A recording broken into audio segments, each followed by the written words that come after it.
Hello, everyone. My name is Quentin Talbot Kelly. I'm a partner at Cornerstone Planning Group. I was the project lead for the site identification analysis. And myself and close colleague Bruce from Human Studio, I'll let him introduce himself, will be taking you through the findings of that study, as well as some additional findings from actions that happened after the study was completed in March 2019. So Bruce, do you want to say hello before I jump into things? Sure, thank you. Cornerstone Planning Group and ourselves, Human Studio Architecture, have a long relationship, and we've been working together on this project for quite a long time.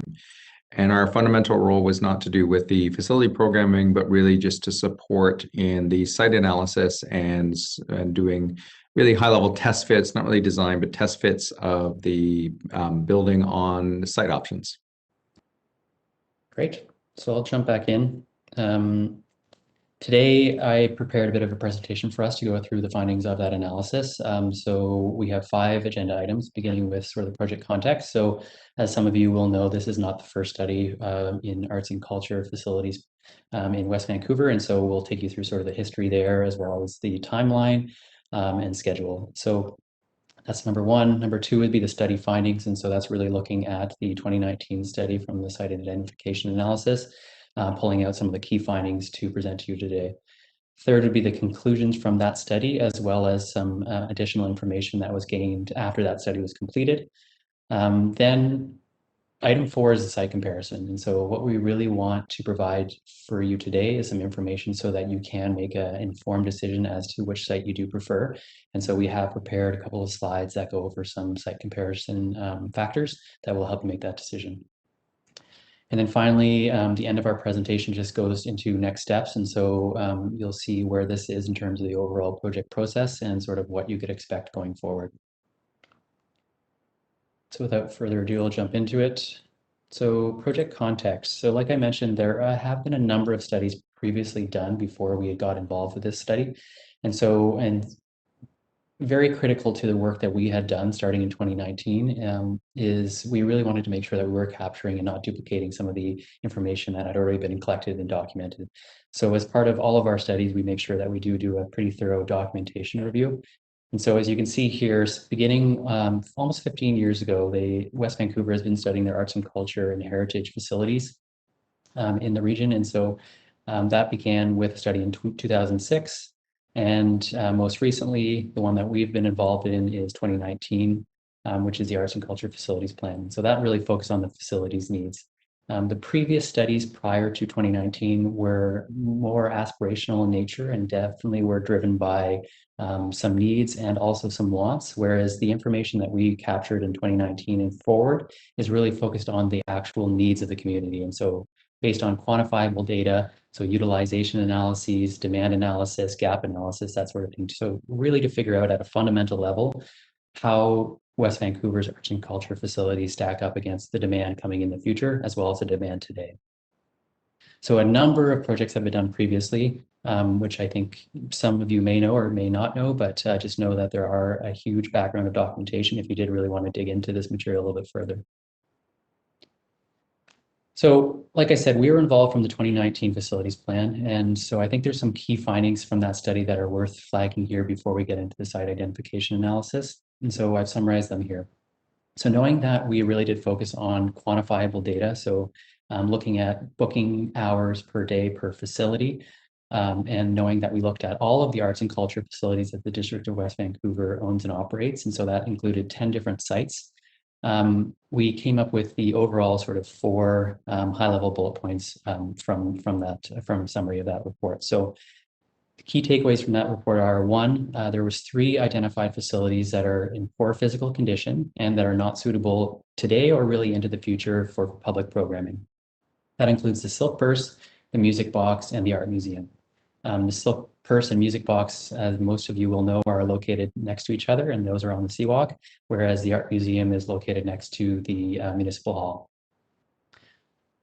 A second point that takeaway from that report is that from the 10 different facilities, there's already over 25,000 hours of arts and culture programming each year. So that's quite a significant amount of arts and culture programming already taking place before we even considered any sort of growth in those sectors. And so from a starting point, 25,000 hours per year of arts and culture programming from those 10 facilities that we considered.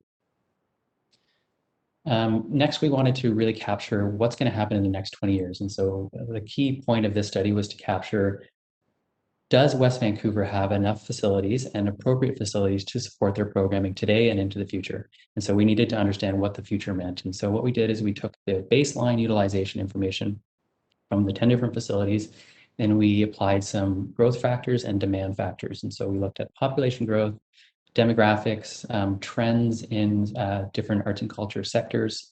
We looked at the aspirational goals of the District of West Vancouver, so if any sort of changing service delivery models or anything like that.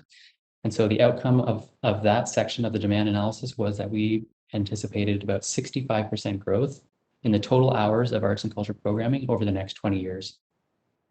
And so using those two facts, we were able to quantify how much space we think there is a shortfall of in West Vancouver. And so the quantified shortage of space, as we estimated it, is about 25,000 square feet within an arts and culture facility, including the 3 facilities that are in poor physical condition that we have assumed that were not suitable for delivering programming.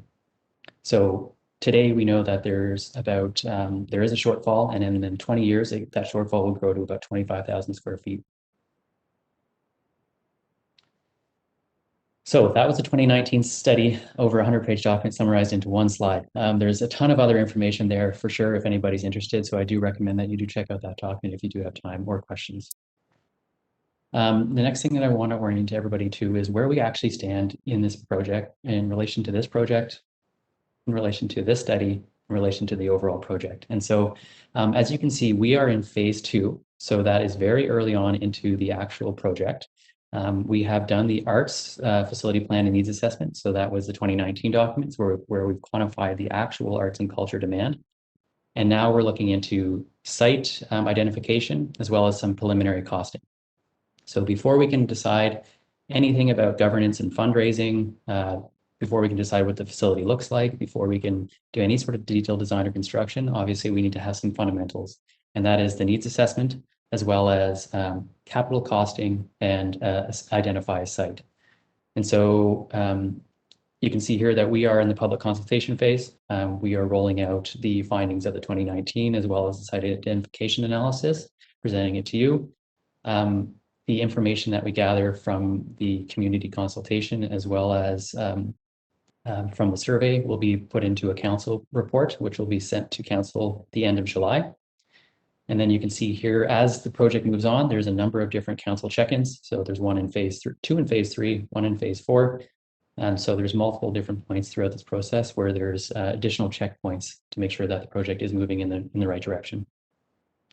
Real takeaway from this slide is that if you don't know about the project already, that makes sense. We are in the very early phases of planning. And so that is totally the expectation. Nothing's been decided at this point, and there's a number of different checkpoints going forward. But this is the first opportunity that we've had to present the findings of the site identification analysis to the broader community. So now speaking or moving on to the actual site identification analysis. So this is the study that we just completed and was presented to council in March 2020. It was put on pause from COVID, and now it's been resumed. So here we are. But the goals of that study were fourfold. So what we wanted to do was present site recommendations for 2 different options. 1, a new consolidated facility. So that's everything under one roof, or 2, 2 new facilities. And so splitting up the functions of an art museum and a community arts and culture space and putting them into 2 different facilities, and then really testing those for the different site options that are available. Second goal of the study was to identify the most suitable sites within Ambleside area. So Ambleside area was identified by the District of West Vancouver as the target area for the facility, and so we use that as our guiding region for our search for identifying sites. And so as part of that search, we looked at district-owned sites as well as privately owned sites. And I'll describe the process as to how we identify them a little bit later. Third item here is that we wanted to analyze all the sites, first at a preliminary level, and then the ones that were top ranked at a more detailed level. And so step 4, like I just mentioned, is the more detailed information of the top ranked sites. And so we casted our net as wide as we possibly could at the beginning. We identified over 20 sites, and then we narrowed it down to the top ranked sites. And then from there, we did a little bit more of a detailed analysis of those top ranked sites. So what did we find? So before we get into conclusions or findings, what we had to do before we actually identified any sites is to figure out some sort of principles or framework for actual analysis. And so what we did was we developed a list of core principles, so 13 different core principles, and this list was developed in consultation with the committee that had been assigned to this project, so the Arts Facilities Advisory Committee. Which was all open to the public. So this took many different sessions to come up with the core principles, but we landed on 13 different core principles. And so to give everyone just a little bit of an overall idea as to what the principles are, I'll just quickly go through them and I'll identify a couple of them in a little bit more detail. And so remember, the goals of this is to take the higher level, so the wide net cast of identified sites, and compare them against these, or rank them against these 13 different criteria in order to say which sites are more suitable than others to support an arts and culture facility. So first core principle was the arts and culture connectivity. And so how suitable was this site to actually connect arts and culture to the surrounding area? Second was placemaking destination ability. Functional appropriateness was another one. So functional appropriateness means basically we know roughly how large the site needs to be, or the facility. Can that site support it, as well as the parking and outdoor requirements? And so that was a test that we did just at a high level. Pedestrian, vehicle, and public access. And so we know that a number of different community members would be coming to the site via pedestrian access or vehicle. And so we had to rank it on those factors as well. We looked at economic connectivity, which I'll come back to and give you the definition of. Future flexibility, parking and loading, neighborhood enhancement, sustainability, alignment with planning and policy. So making sure that the sites that were identified don't contradict any of the planning the District of West Vancouver has already undertaken. Development timing. So are there any site factors that would impact development, as well as the complexity? And so as a lot of people will know and probably note right off the bat is that the sites that have been identified are close to the water. And so sea level rise is a main concern for everybody. So that would fall into the development complexity. And then financial efficiency, which considered potentially two sites or a single site. There's obviously financial efficiencies inherent with the siting options. And so that was taken into consideration as well. So I did say I'd go back to economic connectivity. So I just wanted to give you an example of how we use these to rank them. Obviously, some of these are more quantifiable than others. So some of it required some qualitative analysis and other ones required quantitative. Economic connectivity was one that was more qualitative in nature, although we did have some factors that did lead it a little bit more quantitative. And so economic connectivity, the site should be in an area where strong, mutually beneficial relationships can be formed. The site should support economic development in West Vancouver, be in close proximity to complementary business districts and or high traffic areas that allow for substantial social interaction and engagement. And finally, the site should enable synergies to be developed between nearby businesses and the facility. And so using that principle, we were able to assign a score between 1 to 5, and then total them all up together to determine how suitable each of the preliminary sites were to support an arts and culture center. So a lot of work went into that. Another thing that I think is important to highlight here is that often when we were getting into sort of the nitty-gritty of developing the core principles, we kept losing sight of actually the vision or the mission statement of this project. And so we did develop a bit of a mission statement, which stated, as you'll see on the left-hand side of the screen here, is that the purpose of the facility is to support the arts and culture community in West Vancouver and to boost West Vancouver's reputation for locals and visitors as an arts-oriented community. And so that kind of kept us on the straight and narrow to make sure that the core principles were in fact reflective of that mission. So how did we actually identify the sites? So like I said, the preliminary analysis was the wide cast net. And so what we did here was there's two different methods, one for district owned, one for privately owned sites. Similar in nature, but they did have some variances. So for the district owned sites, our process to identify potential site opportunities were one, to define the target area, which was the amplified region. Second was to work with the district department staffs to identify all the sites that they had in their portfolio. 3 was a preliminary review of the sites, just to eliminate any sort of odd or sites that we know are just far too small or just would not be suitable in terms of their location. And then we introduced all of the sites to the Arts Facility Advisory Committee during a public session. We got their input, as well as they had an opportunity to rank the sites. And from there, we did a review using the 13 ranking criteria from the previous slide. This varied slightly with the privately owned sites because in nature, it's just a different beast when we're trying to identify privately owned properties. And so what we did is actually we performed an environmental scan of Ambleside. We looked at all of the different locations within Ambleside in terms of property lines to determine which sites would be suitable in terms of overall size at a high level, as well as their location within Ambleside. And so we initially identified locations that we thought would be suitable. That's the Cornerstone Planning Group consulting team. We then also connected with staff because they do have some insight into the potential developers that have large pieces of property and parcels that could potentially be suitable for this type of facility. And so we connected with them. And then again, we did a preliminary review of the sites, eliminated any of the ones that were just totally weren't going to work. And then from there, we presented this again to the Arts Facility Advisory Committee during a meeting. And then we performed a ranking process. And so all of the preliminarily identified sites were ranked both by Cornerstone Planning Group with Human Studios support, as well as the Arts Facility Advisory Committee. And then we took the responses from both of those in order to come up with the top ranked sites. So this slide just shows you, it's taken right from the video that you probably have seen, but it's taken right from the video. So there was 20 plus sites identified. There's a few outliers that are not in the Ambleside area, which some people will probably note. Dunderave Park is one of them. Park Royal was another one. These were sites that were identified either by community members or by internal staff just saying that it probably would be worth taking a look at. And so we did include them even though they were slightly outside of our target region. So I'm not going to go through every one of the sites and identified. For sure, all the information and how they ranked are in the report that we developed, but we don't have 10 hours to go through that much data. So instead, I'll just summarize it here. You can see that 3 different sites were identified in Ambleside Park. 2 of them we know, or I think you know, were identified as top ranked and they're being considered today. That is the tennis court site as well as the south parking lot site. Other sites that were identified was the senior center, which is up here on your top and left-hand side of your screen. We looked at, let's see here, John Lawson Park parking lot. We looked at a couple privately owned sites, so 1400 block and the 1600 block.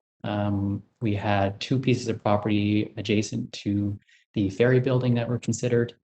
Yeah, so that you can see there's a quite wide range of sites in terms of size as well as location. And all of these would have gone through the preliminary analysis. Outcomes of the preliminary analysis are as follows. So the 4 orange stars outlined in red, those represent the district-owned sites that received top rankings by Cornerstone, as well as the AFAC, or the Arts Facility Advisory Committee. And the 2 sites in green with yellow outline are the 2 top sites privately owned that were identified through our guiding principles. And so quick reminder, 3 sites here. So like I said, tennis courts, south parking lot in Ambleside Park, as well as the Ambleside Park H field. This represents the John Lawson Park parking lot and 1400 block and the 1600 block. So 2 privately owned sites. One of them have Fresh Street on it currently, and this one's made up of a number of different businesses. So these sites were then put into a more detailed analysis, and the more detailed analysis focused on these 6 different factors. So suitability of the site to support arts and culture, the ease of access for transit, pedestrian, and vehicles, the site's ability to support required parking and loading. And so parking and loading in West Vancouver, as we probably all know, is a hot topic. And so that was sort of definitely identified early on in the process as something that we need to consider in quite a bit of detail, even at this phase of planning. And so we identified a process that basically said, if any parking is removed as part of this development, we want to make sure that we're presenting an option that replaces that parking 1-for-1, as well as includes the required parking for the new facility. We also compared the top ranked sites against the development factors, including any sort of complexity or disturbances. And so this is where previously we would have said, we know it's near sea level and or the sea, and so their sea level rise will be an impacting factor. But now we dug down a little bit further and actually identified what sort of how high up off the ground we actually need to build this facility in order to make this a reality. And so we just looked in a little bit more detail in terms of those factors. Here we also looked at financial implications, and so operational at a high level as well as Class D capital costing. And then finally, site massing, not to reflect any sort of like specific design, but just sort of identity opportunities, overall shape and form that could take place. Obviously, we know there's a long detailed process that I'm sure Bruce could talk to you about for hours about how to actually come up with a building design, but we weren't doing that in this part of the project. We were really just trying to identify sites. And we do know that how the scale and size and mass of the building does play a factor into determining the right site. And so we did some preliminary massing at this point in the project. Okay, so there were a couple of conclusions from that report. One that I think is probably a very important thing to talk about is capital costing. And so we did Class D capital costing, which some of you may know is plus or minus 25%. And so what we came up with here is two different categories, one for the consolidated facility. So assuming that we move forward with a single 25,000 square foot facility. And the second is for two separate facilities. And so the building and site without parking is anywhere between $25 and $28 million for a single facility.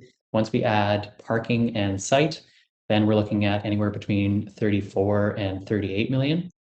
And if you compare that against two separate facilities, which was of interest for a lot of the different public members as well as arts and culture representatives, they did think that was a good idea, but the cost of that is quite a bit more dramatic because there's significant duplication in any of the efficiencies that you would gain from a single facility are lost. And so you can see that it jumps about, about $15 million just when you go from a single facility to two separate. And really the programming ability from two facilities versus one is the same. And so it is a significantly higher cost, both in capital as well as operational, which is reflected here. So operating and annualized capital maintenance was estimated to be $1.2 million for a consolidated facility, and then two separate facilities is $1.7 million. So by no means is this a cheap facility.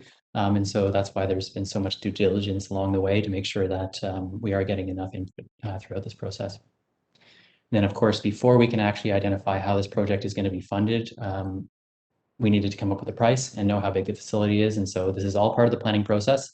It may be quite shocking to see these numbers, but before we can come up with a plan as to how it's going to be funded, we need to know what it's going to cost. One other note here that you can see in smaller text here is that these costs were developed in beginning of 2020. And so with COVID, there has been some cost escalation that should not be missed. And so our quantity sale per acre has estimated between 8 to 10% for 2020 and 6 to 8% for 2021. So not small numbers by any means, and something to keep in mind when we're considering the cost of this facility in the future. For anybody that doesn't know what cost escalation is, it's basically just the cost difference between when it was estimated versus when you actually need the money.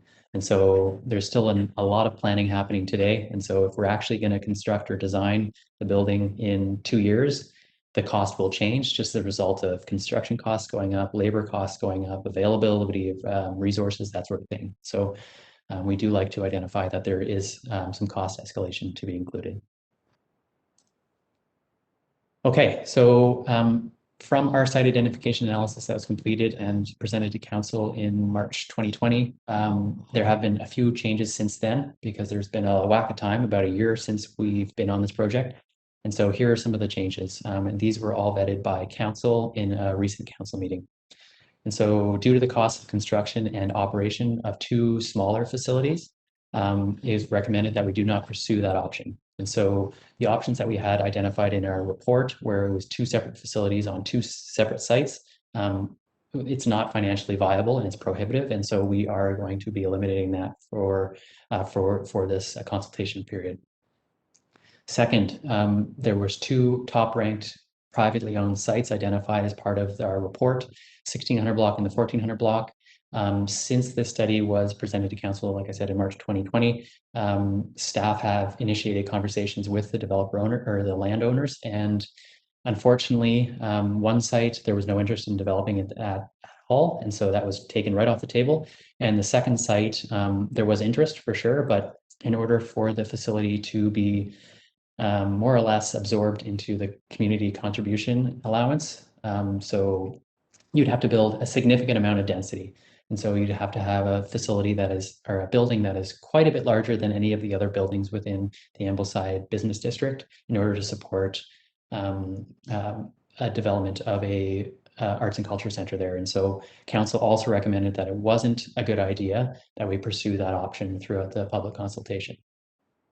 So without further ado, the top two sites, which we are talking about today and we're hoping to get your input on, are the Ambleside Park tennis courts and the Ambleside Park South parking lot. And this represents the expanded site. So it's a slightly different configuration of road than what you're probably used to seeing there, but it's something that's very feasible with very, very few changes to the actual circulation flow through the site. And so what I will do is I'll quickly introduce just the two sites, and then I'll turn it over to Bruce for a little bit more information in terms of highlights and challenges, and just sort of walking us through some things to note when you're considering comparing the two different locations.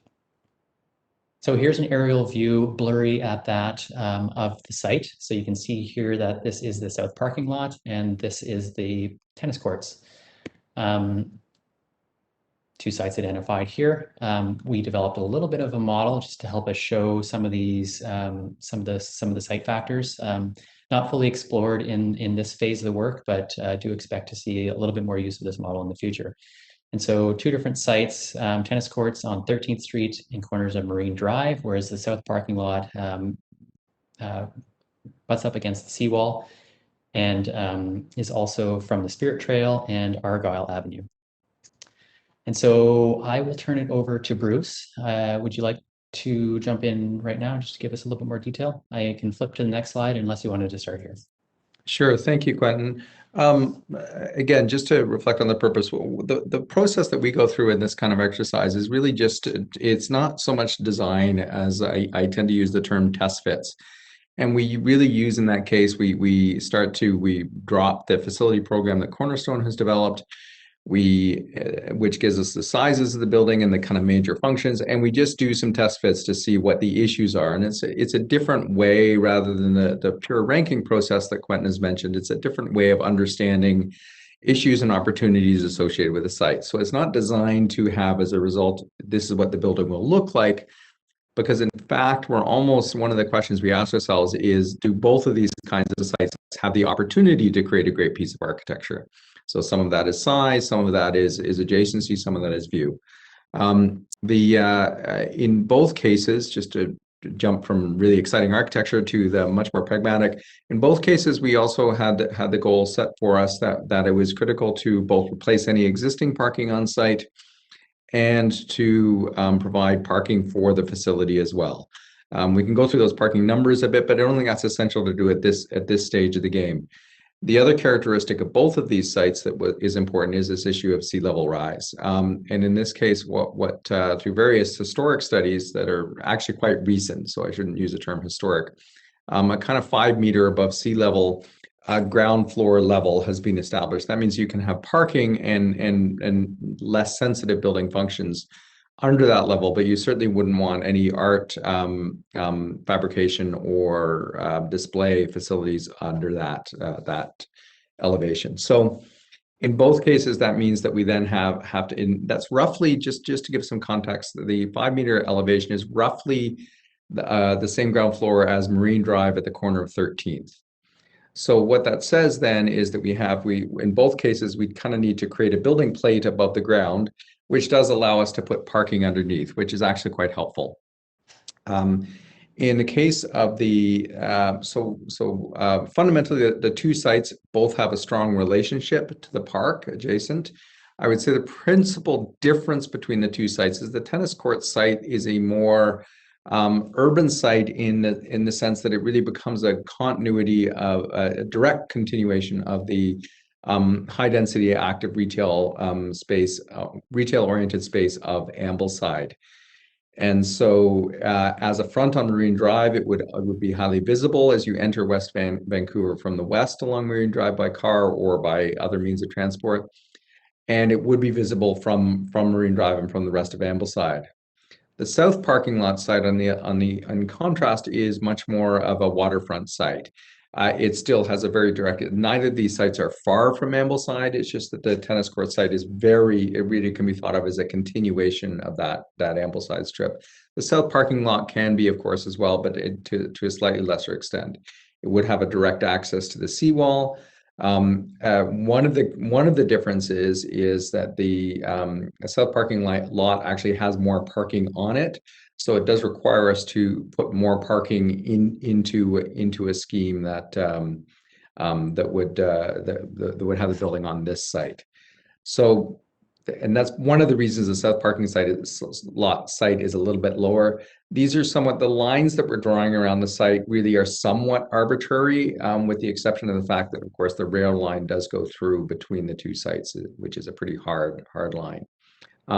One of the things to recognize about the tennis court site is that we would, of course, provide maintenance and public access to the playfields to the east along Marine Drive, and that'll be an important consideration. This then goes into just the rough scale of the building. Essentially, there are a few ground rules around these kinds of buildings. For example, theoretically, you take the same building area and squeeze into a very small footprint and make a very tall building. But the reality is galleries want to be a certain size, especially in terms of moving large-scale artwork. You want many of the things really are most appropriately located directly adjacent to grade or at most one level above grade.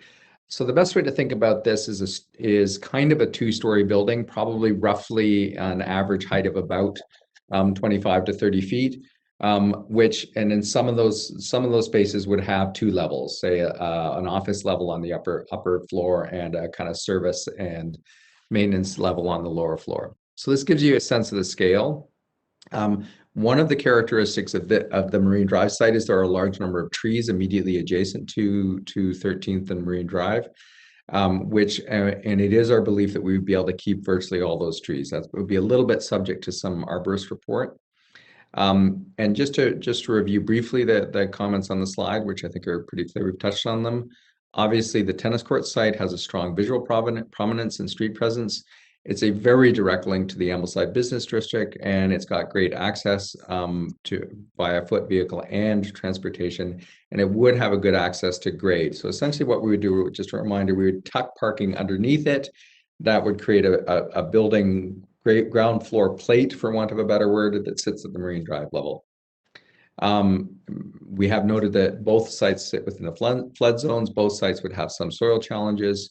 And because this site is a little bit smaller, it would require two levels of underground parking to fully replace the existing site and service the facility.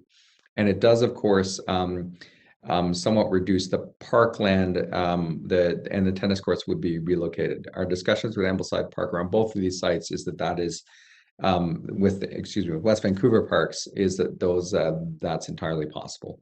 Next slide. Secondarily, so here you can see the view looking down 13th towards the waterfront site, the south park, what we call the south parking lot site. Again, similarly, not as strong as the first one, connection to the waterfront business district. Similar great access.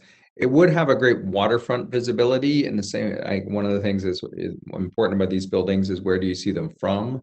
In this case, you would see it absolutely very strongly from the seawall, and less so from Marine Drive. Similarly, to the other site, it is located within the flood zone. It does require the construction of additional parking stalls because we're displacing some of the existing ones. And unlike the previous site, the building would inherently need to be elevated to meet that 5 meter flood level. And so there are design opportunities associated with that, but we will in this context have a building that's elevated, whereas opposed to Marine Drive, the ground floor would essentially be at the Marine Drive level. Quentin, did I miss anything? I would just want to add that we looked at some other sort of development factors in terms of timing and neighborhood disruption as well.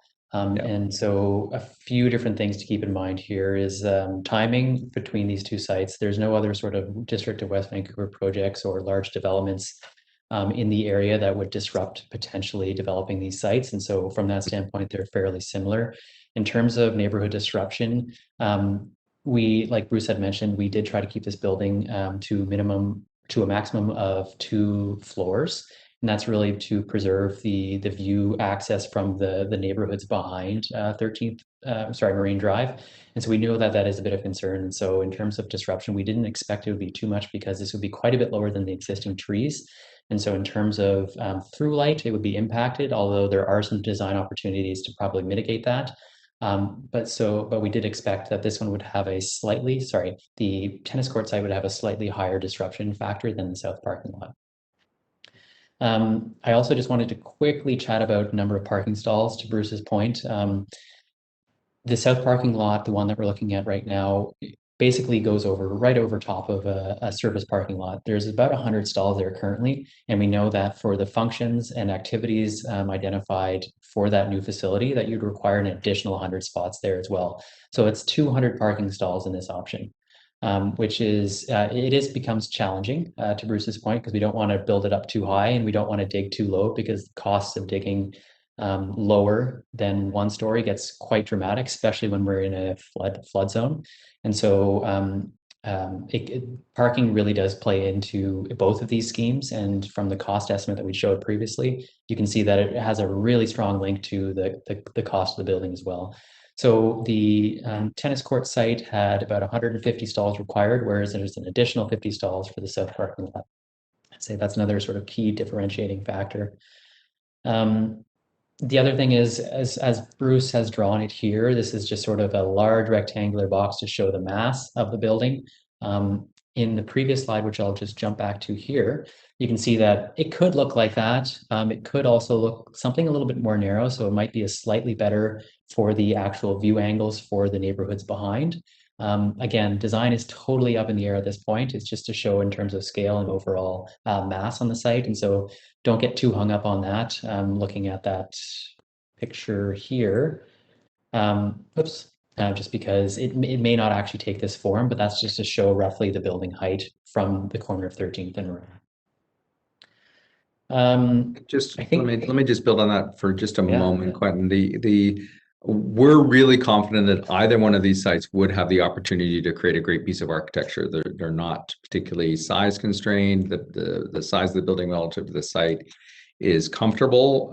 It's a little tighter on the Marine Drive site, but it's not. Neither one of them are sites where that would be a critical consideration. So the building could look like very, very many different types of architectural expression. Yeah. And then just the last thing I'll mention, and I promise before we can move on, is that access to the park space itself from both of these site options, we don't expect that there'd be any additional challenges. The one thing probably worth noting is that if we're looking at the aerial view, we know that there's Rutledge Field right here. And so access to this field is typically from this parking lot or this access route. And so the expectation is that regardless of whatever the building looks like or whatever the site is turned into, that access road will be maintained in one way or another. Okay, so those are the 2 sites. I have a couple more slides, just one actually, sort of next steps. And so knowing what I've previously shown on the overall project process, what we've identified in terms of next steps is obviously we have a council meeting that we need to present back the findings of this consultation period. And so using all the information gathered from the survey, as well as any feedback or questions or comments from this session. And then, like I said, that'll be at the end of July, so July 26th. So pending council approval, the next steps would be development of a functional program to really dig into how these spaces are being used and the types of activities, as well as the government's model for the facility. And then you can start figuring out the fundraising strategy. So how are we actually going to pay for this facility? And then from there, you can get into some of the more detailed studies, which are parking and traffic, environmental study, and a long list of other studies before you get to the design phase. And so those are the next steps in terms of how we see it. That's all we have right now. We are 4 minutes over, so I will turn it back over to our host. Thank you very much.